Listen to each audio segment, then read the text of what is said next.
right, folks. Welcome. Good evening. Good evening. Welcome to this month's episode of the Ujamaa Hour. I am Michael Tekin Strode, the founding coordinator of the Cola Nut Collaborative, and your host for the evening. The Ujamaa Hour is a monthly broadcast where we tune in and we dig into intimate, informal exchanges, conversations on the Black social and solidarity economy. We are here to learn. We are here to know what is happening within that Black social and solidarity economy. We are here to explore some of the inspiring projects that are out there. We are here to tap into the values that are behind those projects, and we want to understand the worlds that they are building, because certainly we see in all of these spaces, we see in all of these conversations that there are world building exercises that are at play, that are happening. And we are we are inspired, right? We inspired, and we want to understand, the anatomy of those projects, the origin stories, the history, the heroes' journeys. We want to know how those projects came to be and where they are going. And that is what we do on the Ujamaa Hour. This is your intimate and informal exchange on the Black social and solidarity economy. And I am delighted to be here. There's going to be a really great conversation that we have coming up with Play Cousins Collective. But as usual, the way that we start is that I just want to hip you to a few things that I have going on. And perhaps we can connect them to what's happening in the conversation tonight. But in essence, some of the things that I talked about in the last broadcast. So I mentioned the Chicago Advisory Redistricting Commission in the last broadcast, and I noted that I had joined as the commissioner of that body. The Chicago Advisory Redistricting Commission is an independent effort to redistrict the 50 wards of Chicago using citizens' input.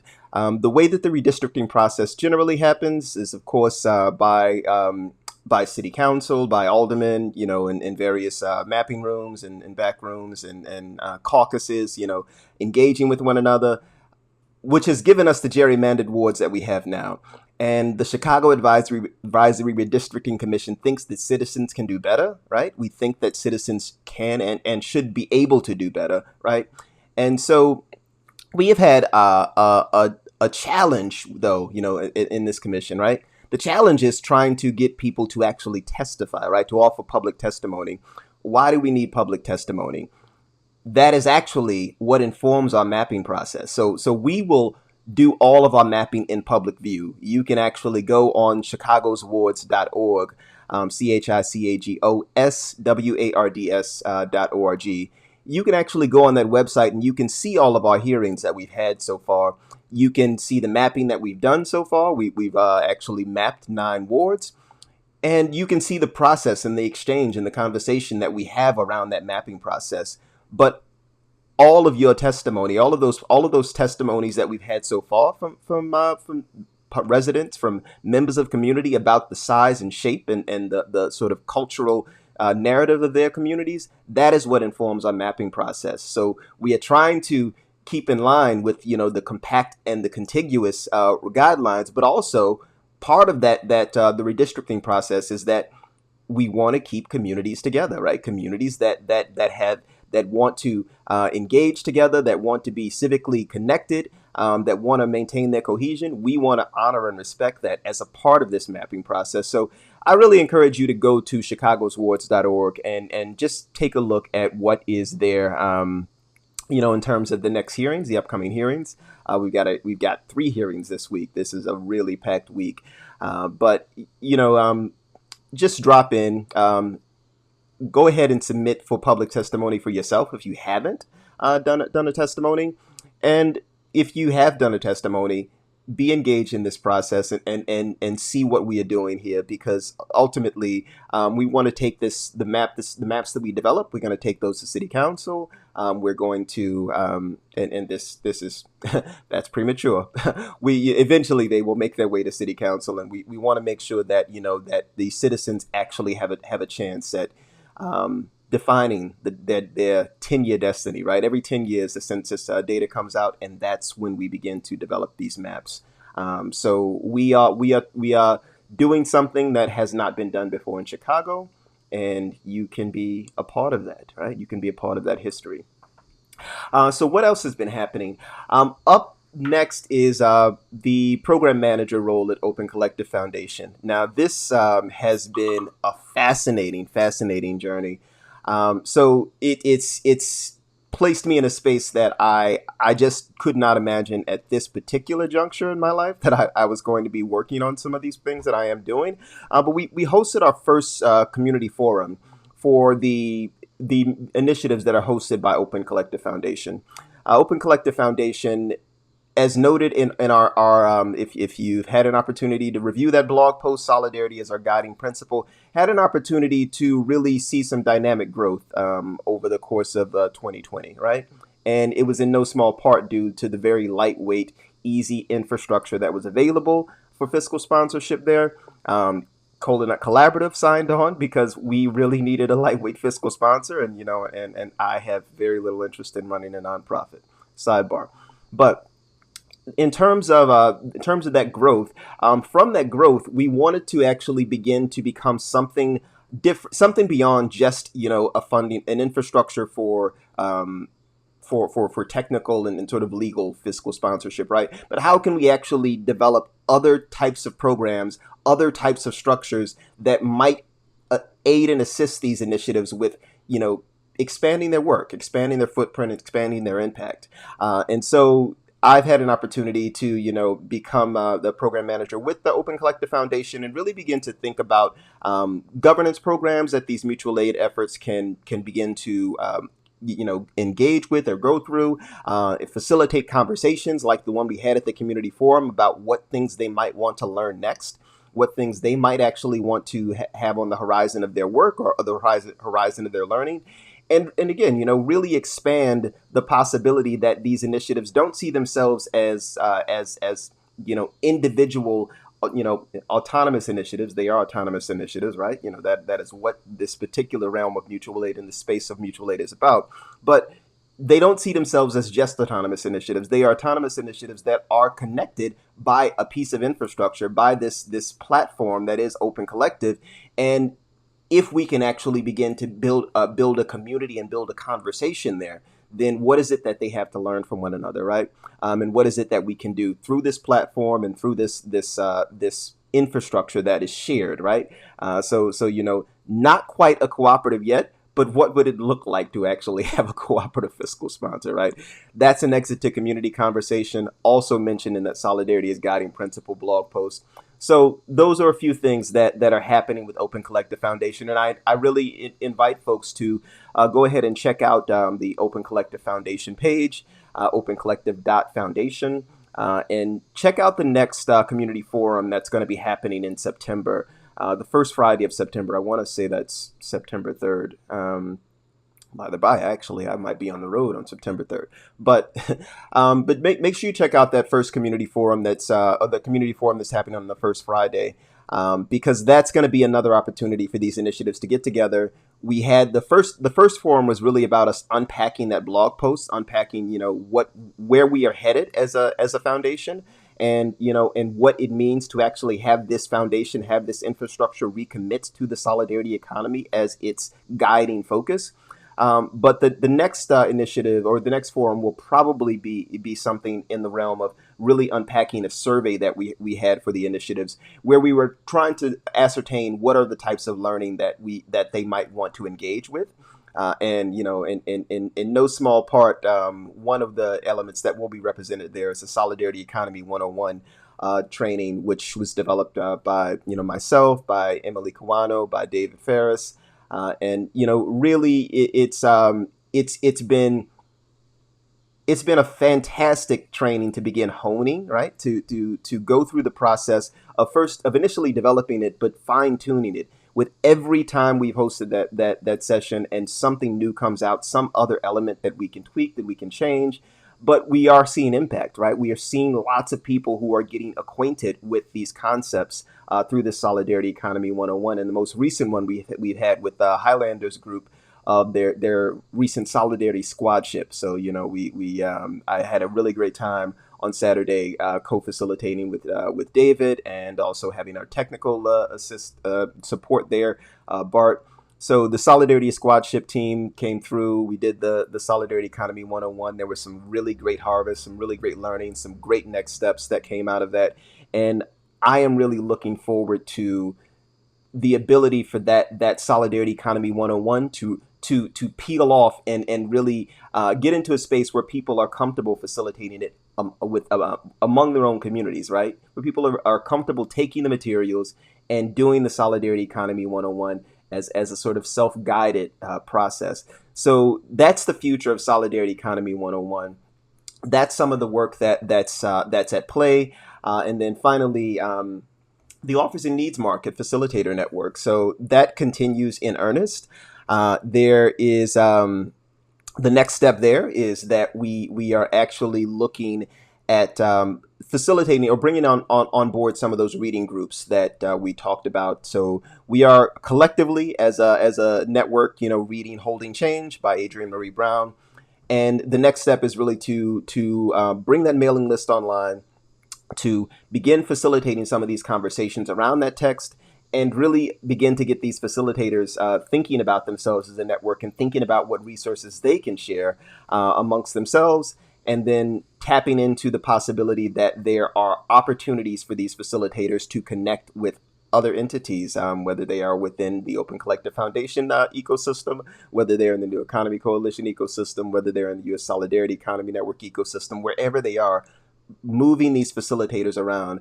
And there's really a great opportunity that's even come up with the Study into Action effort that's developing within Open Collective. So lots of things on the horizon. It's a beautiful time to be alive, even as we are in a state of uprising and continuing to change the world, transform the world. So there's a time of transformation.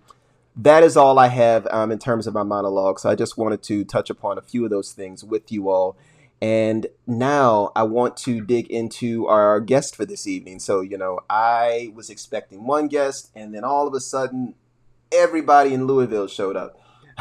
But it's a great thing. It's a great time to be here. So tonight we've got Shavaun Evans, having worked with the Solidarity Economy, federal policy, food justice issues for more than a decade, active with the Play Cousins Collective since its founding, and previously with New Economy Coalition, but now currently with the Food and Farm Communications Fund. We've got Kristen Williams, homeschooling mother, community organizer, village auntie, playful soul, who could be found at one time playing hide and seek, but now is in West Louisville's parks with the children, bird watching in the backyard.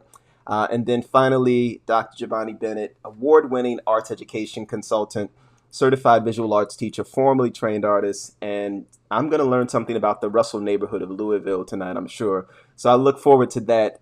And Dr. Bennett is passionate about increasing creative support, creative opportunities in her community. So that's what we've got going on tonight. All of these folks collectively represent Play Cousins Collective, and I am delighted to bring them into the Ujamaa Hour this evening. So welcome.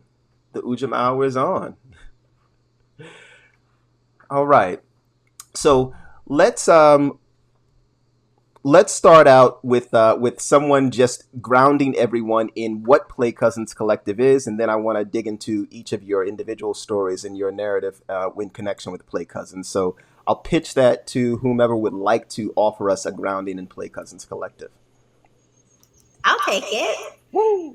So, Play Cousins Collective, we're an African American family collective, and we're building a village around our children. And we do this through children's programming and resource sharing and family programming as well. So we, as families participating in the collective, create our own programming, and all of our programs are rooted in ancestral methods of healing and resilience. So we just do this work of constantly looking for the ways that we've shown up for each other and loved each other and building on that.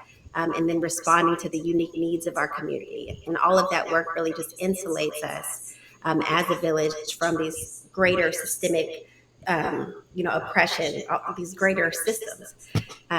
So together we're forming this epigenetic quilt that protects our children and just sustains us. So we're super excited to be here.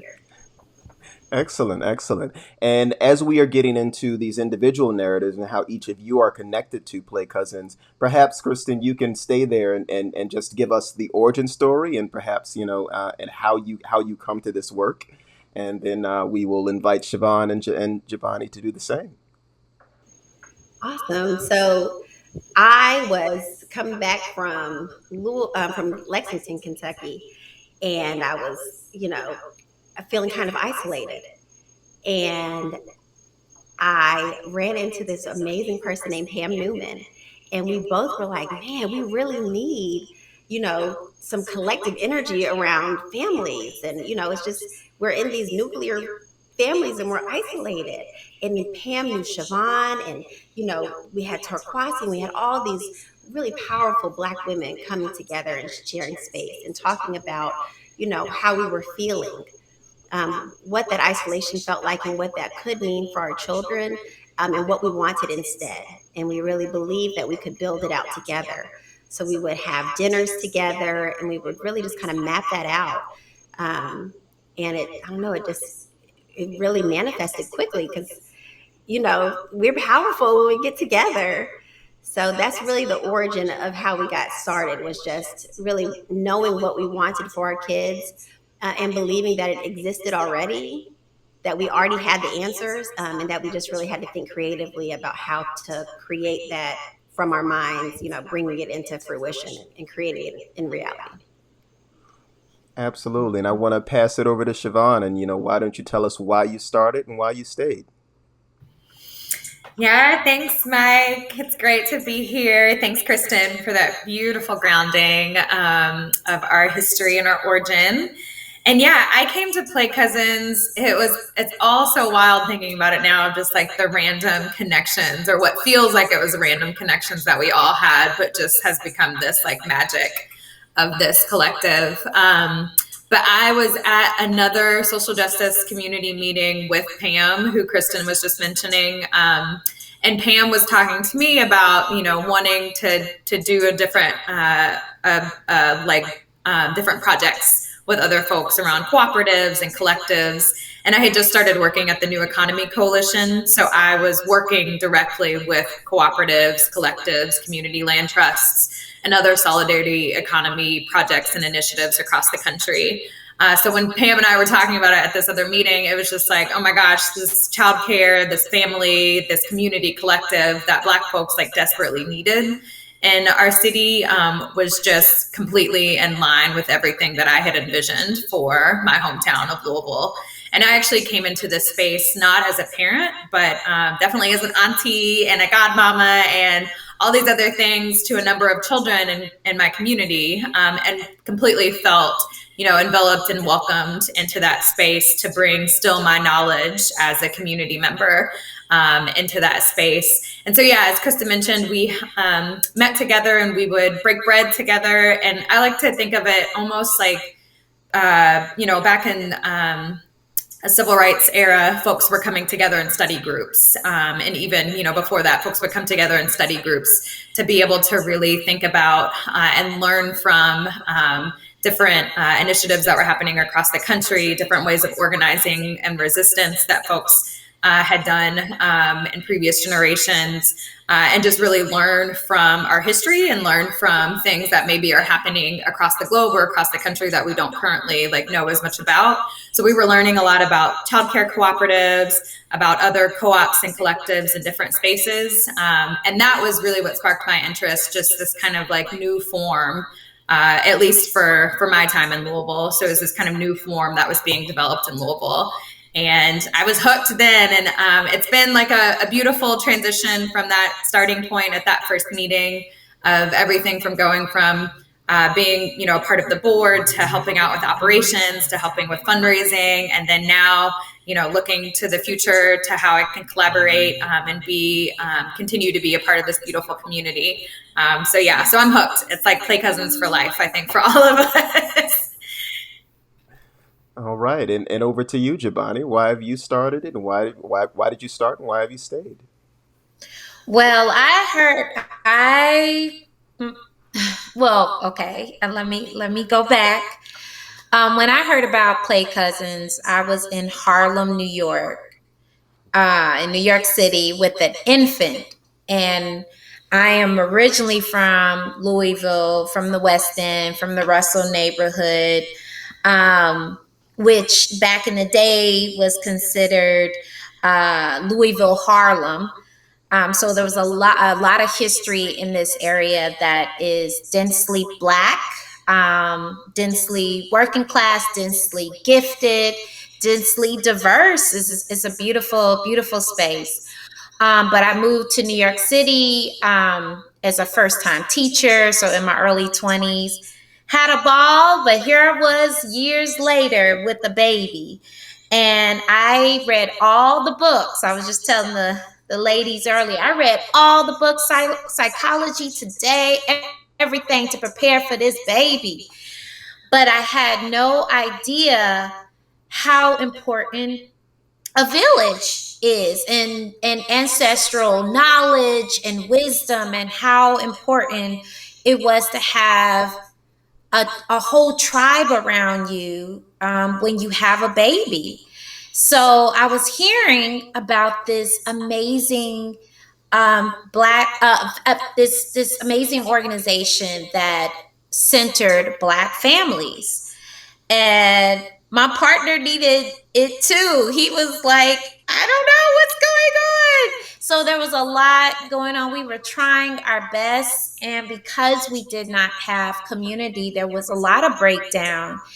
But continuously hearing, play cousins, go back home, go back home, go back home. So every time I would visit Louisville, Kentucky with the baby, Play Cousins would come, and then I would hit up Kristen, our amazing executive director, and say, like, she would just be very gentle. And she said, Jabani, come on, bring your baby, just come.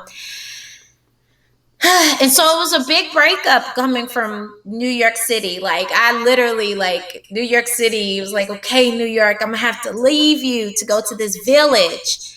And I came, and it was here, and I'm so grateful. I'm so grateful. So I'm coming in a space of gratitude, coming with my experience of teaching hundreds and hundreds of children in East New York, Brooklyn, Harlem, Washington Heights, South Bronx, and then the West End of Louisville. So just that wealth of knowledge of teaching Black and brown children and teaching them art and music and English as a new language, and wanting to share also my doctorate research about Black visual artists and all of those things to share and co-create with Play Cousins Collective. They give so much to our community. If you walk right now with this shirt that I have on, if you walk around Louisville, Kentucky with this shirt,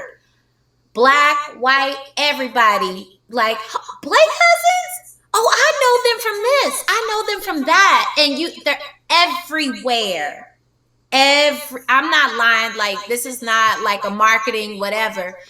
I'm not lying. I wear this shirt and everybody know. And I'm brand new, just so I can share my official role. I'm development manager. And so I'm in a space. I just became a part of the village in that way since July. And I am just blown away. And one thing that speaks to the many of the frameworks that Play Cousins collectives, and it's a privilege being with Shavaun and Kristen, who are the founding members of this organization. One of the frameworks is definitely asset-based community development, and always thinking of every member in the village having a gift to share and that it already exists. So that is fantastic. And there's just so much more, so much. Oh, and that's, I wanted to say, shared leadership. So I was telling Kristen, we talk about behind her back that she has a way of really grooming, nurturing, and cultivating leaders in our community. And it's a very challenge, and she cultivates nurture emerging leaders, and that's extremely difficult for folks to really find it in themselves to say, I can do this, I can make change in whatever small gift that I have. And the children see it, we see it, and it's a certain level of emotional intelligence that's nurtured. And I come into the space just with so much joy. I'm seeing so much excellence from our babies on up that is extremely emotional. So it's a very emotional. So I'm still in a very emotional side, but sometimes I gotta step away. Like, okay, I need to step away. So I'm a new employee. I'm new to the village, and I'm super excited, and I'm just grateful to be here to learn. And yes, I may, have a doctorate and everything else, but I'm in a place of co-creating. I'm coming in a place of being humble. I'm coming in place knowing that every single piece that comes out of these ladies' mouth is connected to research and scholarship. And I'm just super excited about being part of that work to uncover things that have been in our collective memory for centuries. So that's my piece. I'm excited. Thank you so much for the opportunity to be here. Wonderful, wonderful. And I'm very interested. So we have the Chicago Childcare Collective here, and they're known in our organizing in radical spaces because they have generally provided childcare for the radical movement, protest, or all sorts of things of that nature. So I'm wondering about the play spaces that you all are designing. Are you all designing them around similar circumstances or much broader circumstances? Why don't you just draw people into where children are being brought into this play space? And then the other aspect is, well, no, I'll hold that question. So I'll let you talk about the play spaces that you all are designing. Okay. So first, I'd love to just tell you about what it's like. So when a Black child walks into the space, they hear music that is familiar to them, but it will be, so you might hear something that has like a beat that is like, oh, what is that beat? I remember that. I know that beat from the radio, but then it'll have lyrics that are like, I love my hair, I love my skin, I love my life. It will pull all the Sesame Street songs from there. Just every song that they hear really speaks affirmation to them, and it's something that's culturally relevant. The teachers that they see look like them. The books that they read look like them. The coloring sheets, the dolls, the action figures. And so that's the whole idea of Play Cousins Collective, is that we're going to build out this alternate reality for ourselves and for our children. So as adults, we're like, okay, we're all the Black doctors and lawyers and physicians, and what is this, larger community? But for our children, we're just doing this place making where they come in and they're centered. They're no longer the sidekick, and you know what I mean? They're the main character in their story. And we really wanted to make that happen. And so we would have like pop-up play dates getting started, where we would just go pop up in like a park, and we would see a mom and we'd be like, hey, you, come over here. Like, did you know we're living in utopia? And they'd be like, what are you talking about? We wouldn't really say that, but we'd be like, West Louisville is rich. We are amazing. Look at our parks. Like, look at the things that we have. Look at these businesses. All of these people, we don't have to suffer. Let's be together. You put your little bit in my little bit, and we can, make something. And so I'm going to get off on a tangent, but so we started off in those type of childcare spaces, or creating those kind of spaces. And then we started doing more organizing and recognizing that people can't get to a public meeting because of childcare a lot of the time. And so we wanted to provide that childcare. And we would do it for organizations that said they cared about the Black community. So you can bring Play Cousins Collective out, and you can pay us, and we'll show up and provide childcare. And then we'll use that funding. We can go out and provide free childcare to these other, groups that don't have the funding, right? And it was great because there were parents who brought their children to work with them. So a lot of, young parents like myself, I needed Play Cousins Collective. I needed money, and, all of us could use that little extra cash. So it's like, I can work and bring my children with me, and the space that we create blesses my child and affirms my child and gets to educate my child about themselves, you know, it was just such a perfect fit, and it's such a good answer to our needs. And so from there, everything of Play Cousins Collective has really grown out of us meeting our own needs and creating those spaces for our children. So I too I have a child that's now 18, but at the earliest that when that child went to elementary, she attended Betty Shabazz International Charter School, and we ended up leaving the school around fifth grade. There's a whole story about why I regret that decision, because the pathway through Chicago public schools is terrible. But that's a larger story about public schooling. But one of the things I appreciated about that, and it's been spoken about already, just, the cohesion of that village. When I stepped in there and at some point was assigned the title of Baba Mike, and it's not like no one's like formally assigning titles. It's just you walk in there and we call Babas and Mamas around here. So, but when you receive that, right, there's something that transforms in you. So like, I know that like I'm looking out for this entire village. I know all of these young folks and I know their names and I'm attending to them. And so I really appreciate the cohesion that you've spoken about there.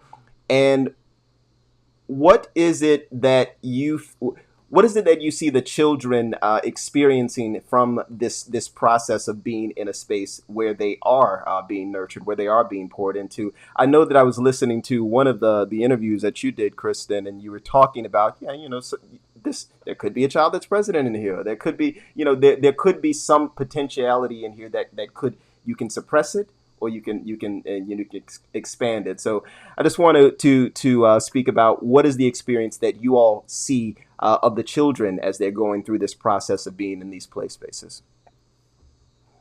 And I can pitch that to Shavaun or Jabani if you all feel like you want to weigh in on that. I'm happy to start, and then Jabani or Kristen, you're welcome to continue. I would say that there's so much joy that comes from the young people that are able to step into a Play Cousins space. As Kristen was talking about, like, they come in, and I think it's even just like set up in a way that is completely not typical for a typical like education space for a number of young people in Louisville. So they come in, they have Black instructors, they have other Black children in the area, they have teachers and educators who are speaking to them in affirming ways and using what we consider to be gentle child rearing. So we're constantly affirming our students. We're never, talking negative to them. We're being firm in our support of them, but we're doing it in a very affirmative way. And so nothing that's ever like talking down to a child or making them feel small. So I think that, when kids step into those spaces, their whole being is affirmed from the moment that they first walk into a Play Cousins space. And, we've heard students who have talked about, after doing activities with us, just how they, are really taking those affirmations to heart and thinking more about how they love their hair. And we talk to them all the time about, you're a superhero, our hair defies gravity. And so that gives them this whole other way of thinking and being about themselves. So they come out of it, talking about how they love themselves, how they love their neighbor, how they love their friend, their family. And so it's just creating this community over and over and really giving children a space to feel that, they are loved and that they are able to love others around them in their communities. So those would be some of the big things. And I think, we really focus on centering Black children, centering Black families. And so it's all about, reshaping the way that our skin, our hair, our everything about us culturally, the way that it's negatively portrayed in the media or and other forms, or by politicians or whoever, we take that and we reshape it and we reclaim it. And so we're having it to where it's now, oh, my skin is beautiful. All of these different shades that we have, this is amazing. And my hair is beautiful. And the way that my lips are curved is beautiful. So it's really, trying to give that to children so that it's, just really ingrained in them at a young age, like how beautiful and how powerful and how amazing they all are. So I think that that's probably the biggest thing that kids are able to leave our sessions with.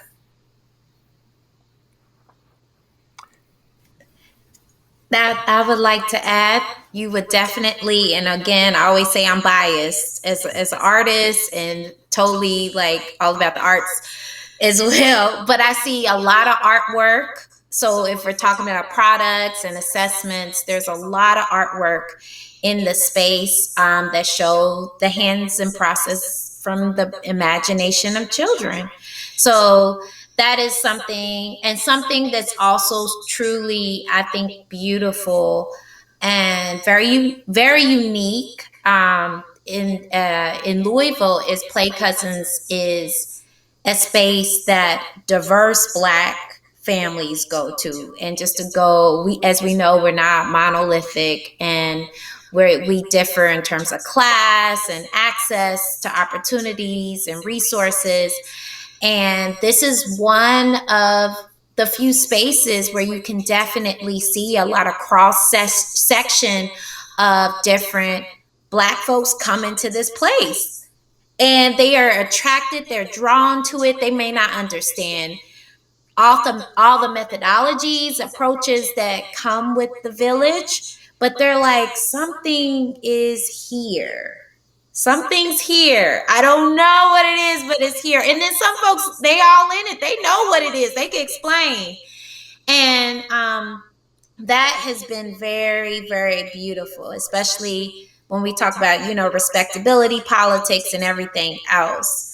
It's just a very powerful magnet that the village has really worked hard to nurture and cultivate and be a safe space for a lot of people, including families that are different, queer folks, and everybody else. Everybody. Of different means, and it's accessible with the elevator. So we have, if you're differently abled, you can come into that space. It's even on the back restroom door, like, hey, we got you. And so there's also a push to be multi-generational and to learn from our elders, and to have our elders definitely a part of it. And then people are constantly thinking, like, how can we help? How can we support? So you have community partners all over the city striving to help. And I know I see that in terms of, funding, which is extremely magical.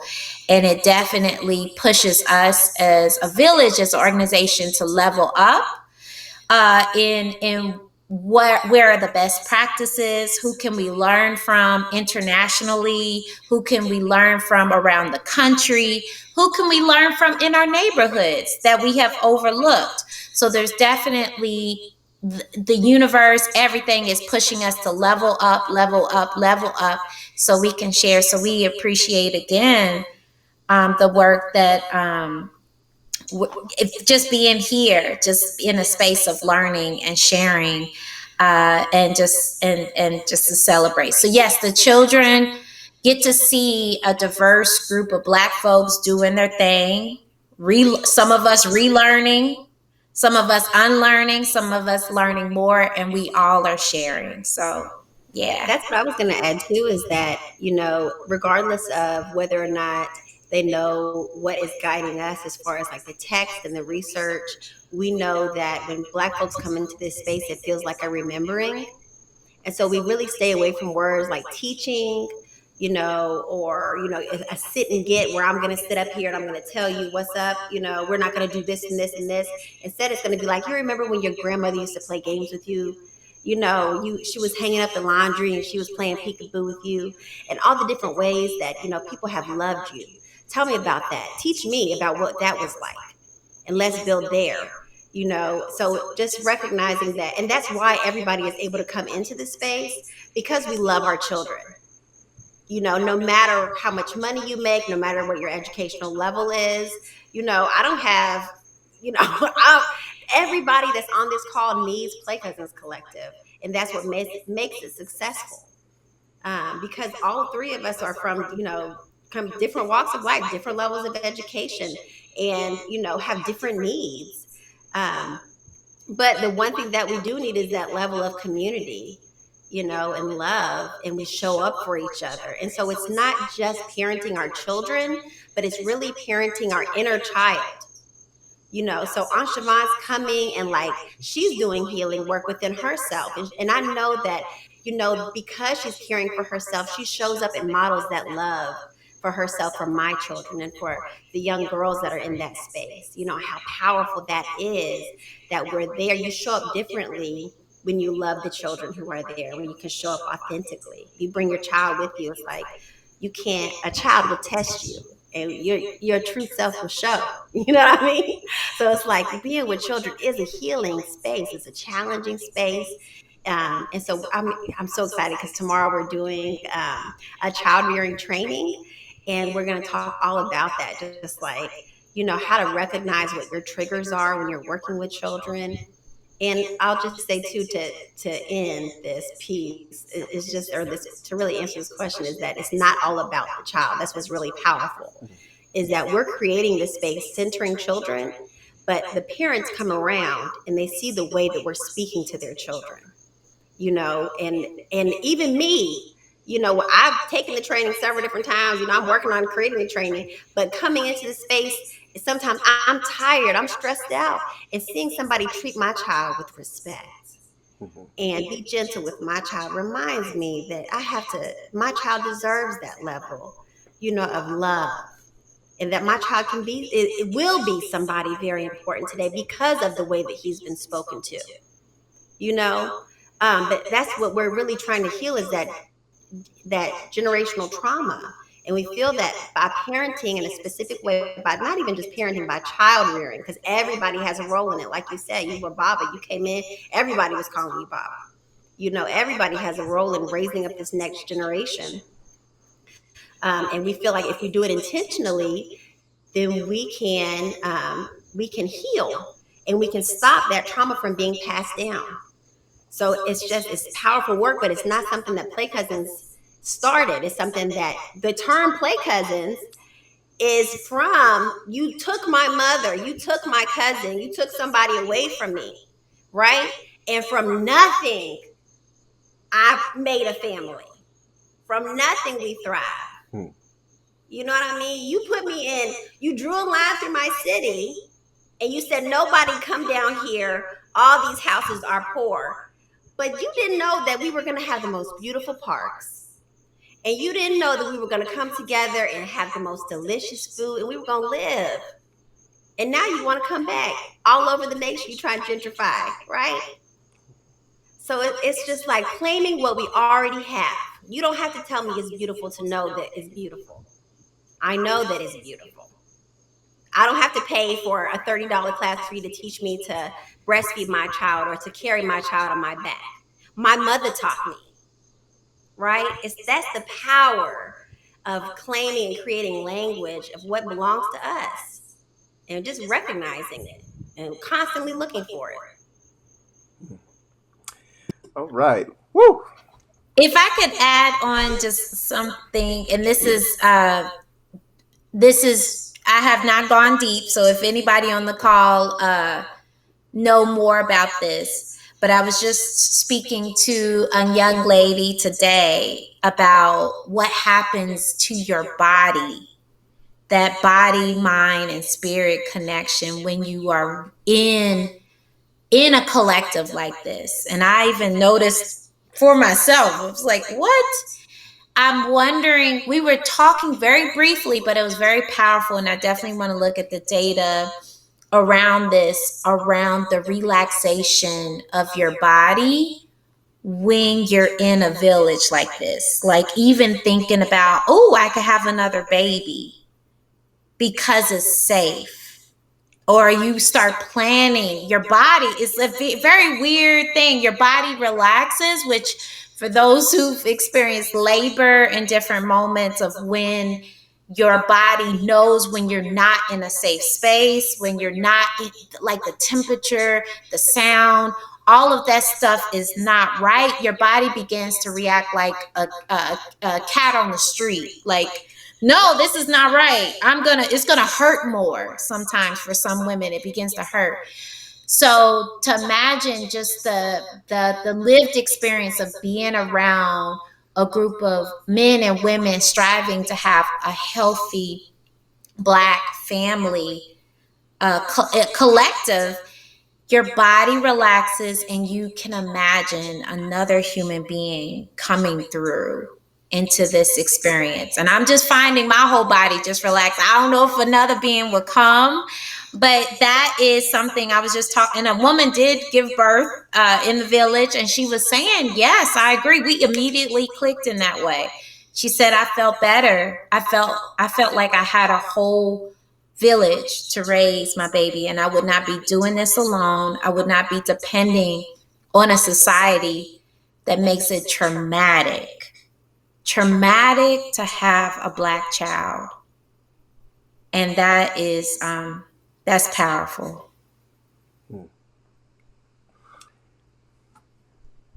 So I want to pause and just see if Shavaun was about to make a point there before I pivot. But I want to bring something back for folks that that caught me, right? That it's not just about the child, that we are not simply treating the children. And this there are 2 points that this connects to for me. So one of them is one of the projects that grew out of Betty Shabazz was Healthy Food Hub, which was a food sovereignty initiative I worked with for 10 years. And we always like to talk about our work as being around food, but not necessarily about food. Everybody thought it was about the food, but it was really about, like, here's some food and it's in this space and people have to come here to get it. And there's all this community that happens when they're here. And there's all these conversations, and there are people who would come. Certainly they're elders, right? Elders that come out of their house and they come to the market and they shop and then they sit for 4 hours and talk to each other, right? And so, I really value the space that is created around activities that, it's not the intention of this, or it's not the direct intention, but like the tertiary, just the things, the periphery, so it's a very beautiful thing.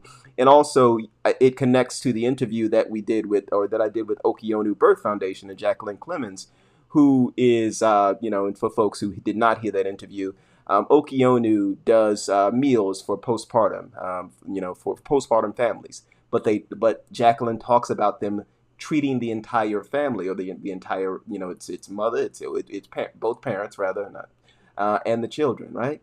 Everybody needs a meal, but it's not just about the food. It's actually about the healing and the mending of the village that comes when people are led to know that you can rest right now. Like, you can rest. And for at least 6 weeks, you ain't got to prepare no food and you can take a rest. So with that, with those 2 things, I just wanted to draw those up for folks, but I want to pivot to your healing work, right? You've talked a little bit about the healing work. Before we do that, why don't each of you maybe pick your favorite program? Because there's a lot of programs on that list.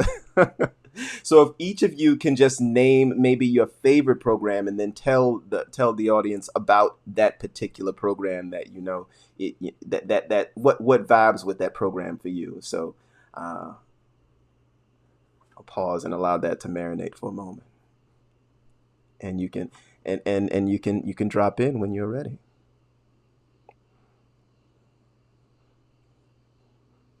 I mean, I certainly want to hear about, the sister healing, sister, brother healing, brother, so I'll look forward to that one. I ain't going to force you to do that one first.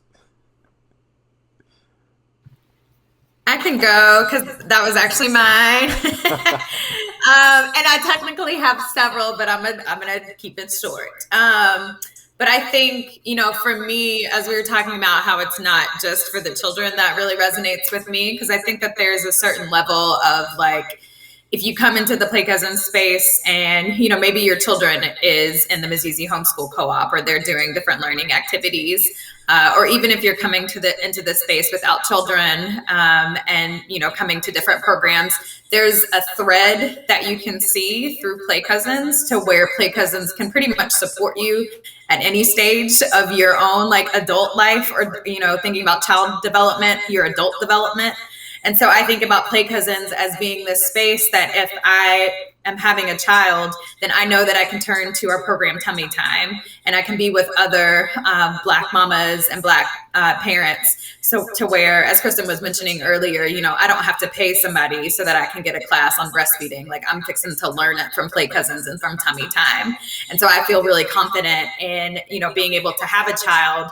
And from that age, from birth until, 2 years old, I've got this Tummy Time space to where I can be in community with other Black mamas and Black parents. So that's one thing that comes to mind for me. But the one that I've had the most experience with, and that really resonates with me at this stage in my life, is Soul Sisters, which is one of our healing circles. And that's just a really beautiful space that is co-led by Play Cousin Mahogany, who works with Black mental health care providers, therapists, folks within our community. And they co-facilitate that space so that Black women can, show up in that space and just be able to feel comfortable being vulnerable with each other and be able to share, what's happening in our lives, and have loosely facilitated conversation to where we are able to just, be in community with one another, share space with one another, and feel really comfortable in sharing the things that we might be going through, and then have almost like just sort of these impromptu workshops of how we can get through this thing together. And so it's like you might bring something into that space, but then you have a circle of 12 women who maybe are going through something similar or have gone through something similar, and they can help you to think through ways that both like you can feel supported in that, and as they are sharing that with you, that may help them as well to feel that they are even more supported in their spaces in their lives where they may be going through something similar. So it is in many ways almost like we talk about with the children, of like us like working as educators with the children and sharing with the children. In many ways, it's very healing to the educators. I think it's the same way for our healing circles. It's, me being able to share with someone else my experience can help me to heal from past trauma myself. And me being able to release and to share that with others can really help me to grow, or to move forward with some of the challenges that I may be facing in that moment, or maybe have faced. So Soul Sisters is definitely a really beautiful space, and we've brought into that space a number of different things. So we've had healing retreats, which every year, grow larger and larger. And so in those spaces, we have folks who, are doing things with crystal healing, and I've taught yoga in those spaces. And we have a number of different like art activities. So it's like, you can de-stress by painting this beautiful picture that is Black centered and Black focused. So it's all of these different ways that we're learning together, like how we can have what I guess can be considered self-care, but it's very much community self-care. But these are also like tips and things that you can take home for yourself as well, so that you're able to manage while you're on your own at home. So that one is definitely a beautiful space. And then we have another space for the men called Brother Healing Brother, which is a very similar format, and it's led by a Play Cousin staffer and a Black male mental health care provider or therapist who will come into that space as well. And they do similar things of just being able to have vulnerable conversations with each other, so that folks are able to really clearly communicate any challenges that they're facing, and work together to heal.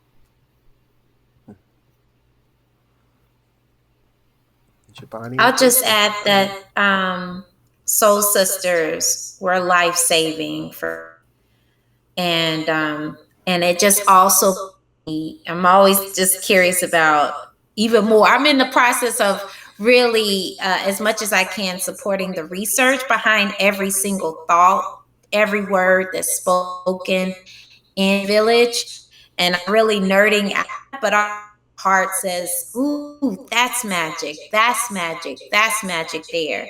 So when it comes to Soul Sisters, which was definitely a lifesaver for me, raising a baby and just figuring out how do I build community,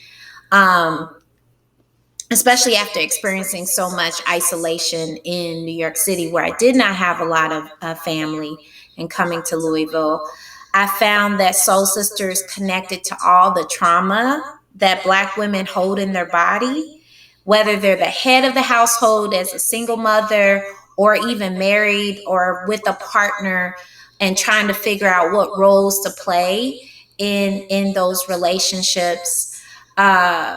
Just all those things of being told you're not beautiful, you can't be this, you can't be that, and just really Soul Sisters was a place to like just breathe and rest and breathe and rest, and we will hold space for you. We'll be kind to you, and not only that, we'll show where we will share ancestral wisdom with you.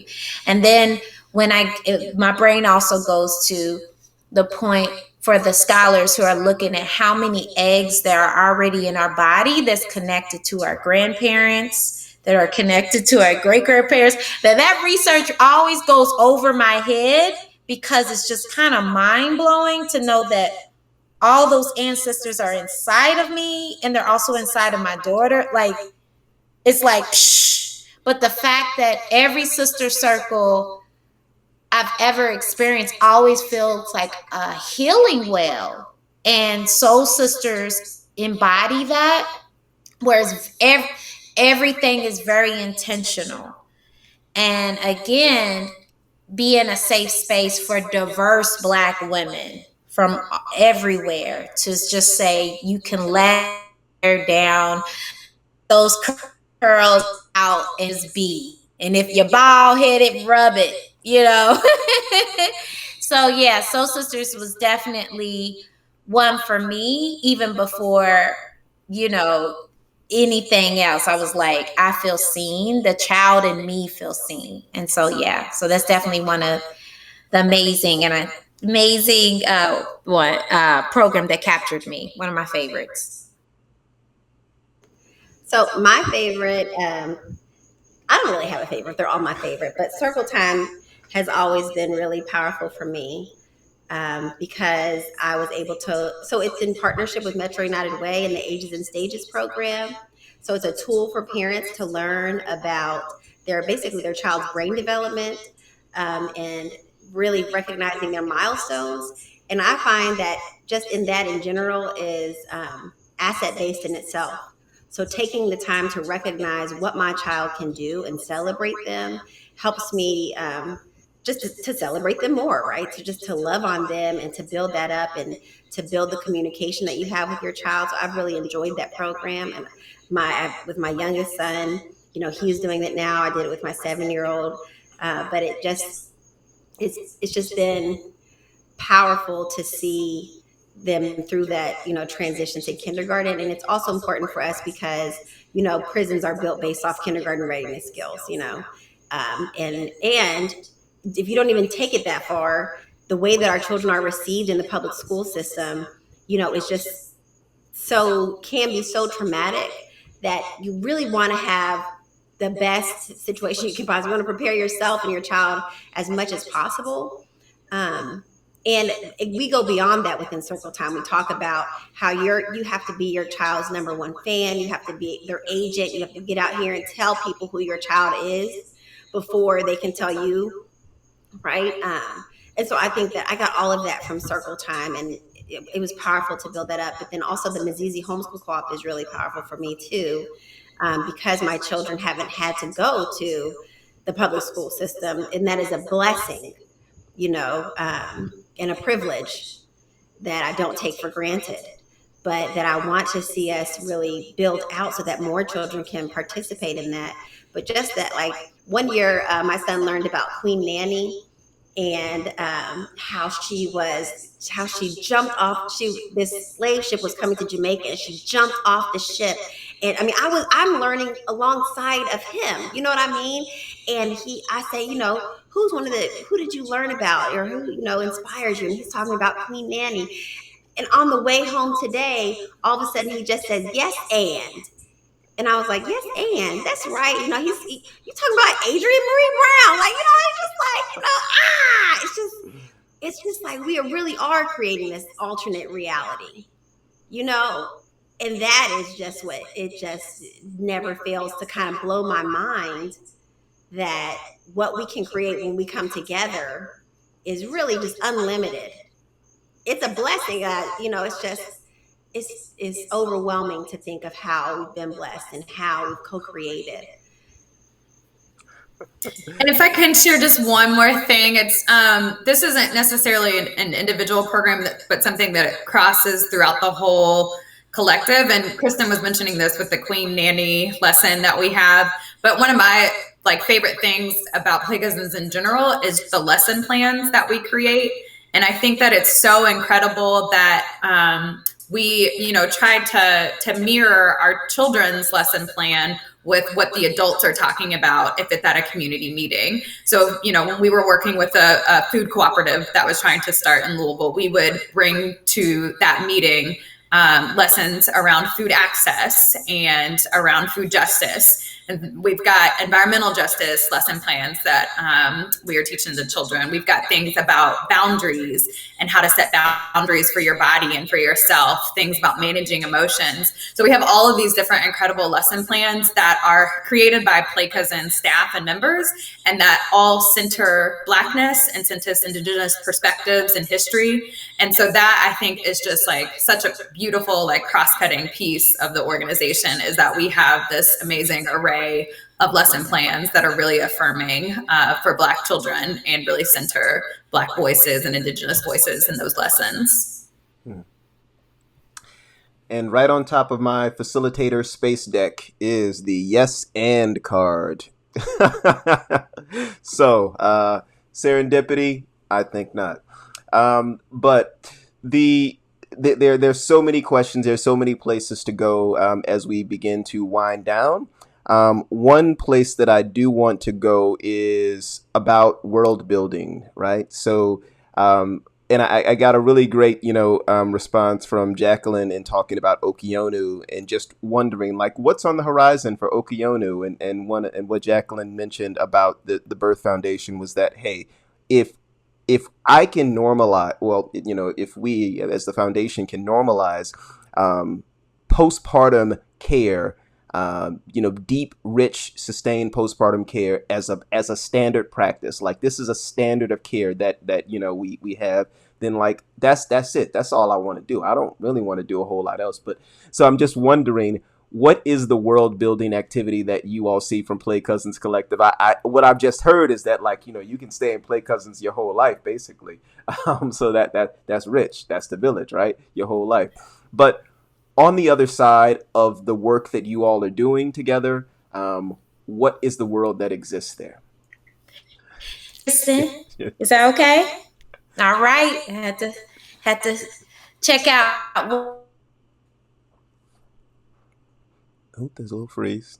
It'll come back. I'm sure. Okay. I was as I was saying, I'm new to the village. I'm super excited. So I'm constantly going there when it comes to world, did you say world building, world making? Let's build it up. Let's leveling it up and sharing.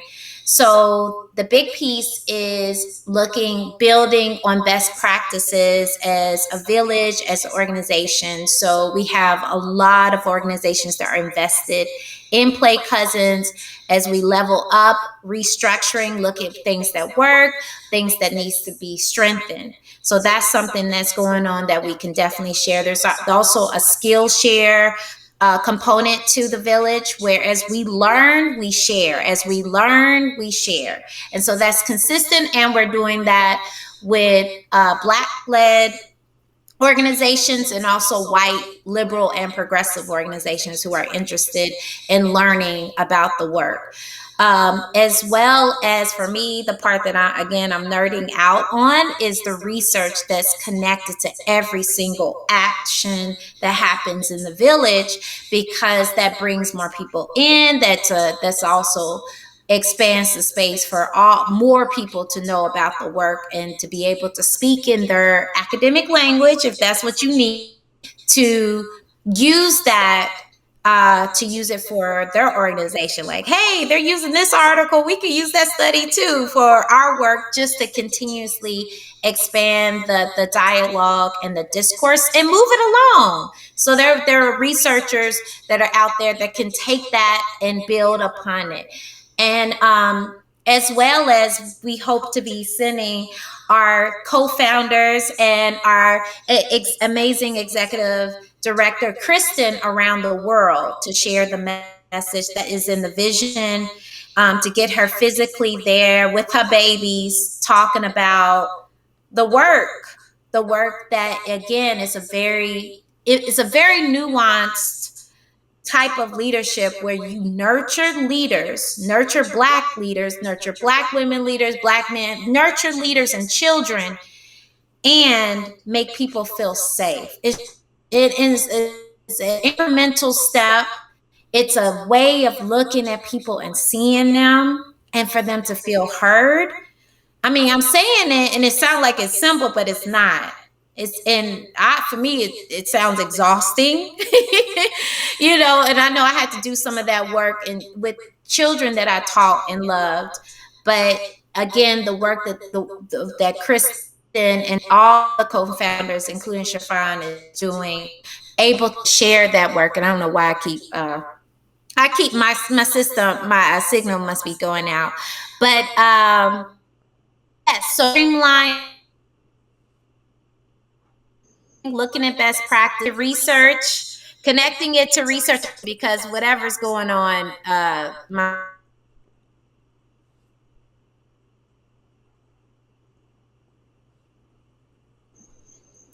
Okay. Connecting to research. Yes, and I'll share too that. I think I might have forgotten. That what is really crazy. What I want to see when you talk about like what kind of world we're going to build out is that I think so many of us are. We're working to build out this rites of passage program with Bridge Kids International in Bernheim Forest, and the central theme that keeps coming out is that our youth are almost outside of this space-time continuum. Sounds like super nerdy, and I wanted to, but it's like, they're not connected to their ancestors, to their lineage, to their land. They're just isolated. They're just like suspended, in this time and space, and they're not connected to the history. So it's not only for the youth that we want that, but we want that for everybody within the village. We want to get connected. I want everybody in our village to know who they are a descendant of. I want them to know about their heritage and to connect to the rich history of Louisville or wherever they're from, and to take a different kind of pride in it, and to just reestablish that connection to our ancestors. Because we live in this individualistic society, it's encouraged for you to feel like you're standing alone. But that's really like, it's really a trap for Black folks, because that's not the way that we live. That's not our practice. And so we're just reconnecting to that is most exciting for me, for us to connect not only to that, but to our neighbors, that small is all, sort of concept. I'm excited about that most of all. Yes. And I'll just add quickly, I think for me, what excites me, I think right now we think about Play Cousins and the world that we're trying to build as like the alternate universe, which is definitely the reality for us now. But I'm really excited for the time when this is like the default, and this, we're not the alternative, we're just it. And so I think like what Jabani was mentioning of wanting to come into Louisville again because of the space that Play Cousins has built, and me feeling comfortable, having a family and being in the city because of the space that Play Cousins has built. If we can expand that to the whole of Black Louisville, and then eventually to the whole of Kentucky, and then eventually to the whole of this country, and just like hit everything, then that is like the most beautiful world that I can imagine. So I just really look forward to that time when it's like, we don't have to feel like we're trying to create the other, but we are just the thing. Yes, I feel that. I was just telling Baba Fred of Black Oak Center the other day, I was like, every time that I go out and work on a project, I'm basically trying to recreate the Healthy Food Hub. I want to be in the Healthy Food Hub every day. So I feel like Black people all over everywhere are just trying to recreate the village. yes. And everything that we're doing, we're just like, how can we do this together? this doesn't feel right. Why are we alone right now? You know what I mean?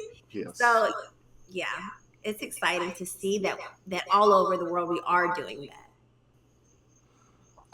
So before we send out our calls to action, is there anything that we have not touched upon that you want to make sure that folks know before we go? I just wanted. Oh no. What, Kristen? Talk. No, I was just adding on to that around the excitement that we're seeing it globally, um, everywhere that people are doing the work with what they have and using social media. Any tool that they have, they are saying, "Here we stand." And the big piece I'm excited about is around the work around shame and vulnerability, and being like uncovering the shame that exists, that isolates us and makes us not want to tell our stories, make us not want to be brave to mobilize around issues that are pressing. So I think again, play cousins, everybody I see around the world doing that. Like, I feel shameful about this. I'm working through it. But me bringing light to this issue lets us know how white supremacy, capitalism, and other structures negatively impacts me, my community, my child, my unborn, impacts the earth. If we're talking about climate justice, it all connects, it all relates. And it's just exciting to be alive during this time. And again, we have so many people who got family there. It's just giving us light just to do the work. Just do it. Yes. And one other thing that came to mind for me, Mike, as you were asking if there's anything else we wanted to mention, I feel like we learned from so many collectives and co-ops, like in the beginning stages of Play Cousins, and we're still constantly learning. So just wanted to put out to the world that, we're still trying to learn from other groups who may be similar to Play Cousins, or, have a collective format or cooperatives that are serving Black children and families. And I think we're always open to, sharing our story and sharing our learnings with others as well. So any sort of like shares or swaps that folks are interested in doing, it'd be great if they get in contact, because we're constantly trying to learn and constantly trying to share our story as well. Absolutely. And they are Play Cousins Collective. You can find them at playcousinscollective.com, on IG, playcousins_collective. And you can get in that Cash App with that $ Play Cousins, paypal.me/playcousins. All of that can be found on their website. Again, playcousinscollective.com. So visit their website to check out current programming, check out their resources, follow them on IG, and be in the village. Be in the village and begin to build the village where you are. I really appreciate you all. I really appreciate you all digging into this evening. I look forward to, someday when I'm on the road and I'm passing through Louisville, dropping into a Play Cousin session. My mama's in Huntsville, so I mean, y'all ain't nothing but over the road and up the way. So come on, Baba. So thank you all for being on the segment this evening. I really appreciate the work, and I look forward to more conversation, more experience, inspiration, all of those things coming forward. Thank you so much. What a joy. Thank you, Mike. Thanks, everybody. Thank you. Woo!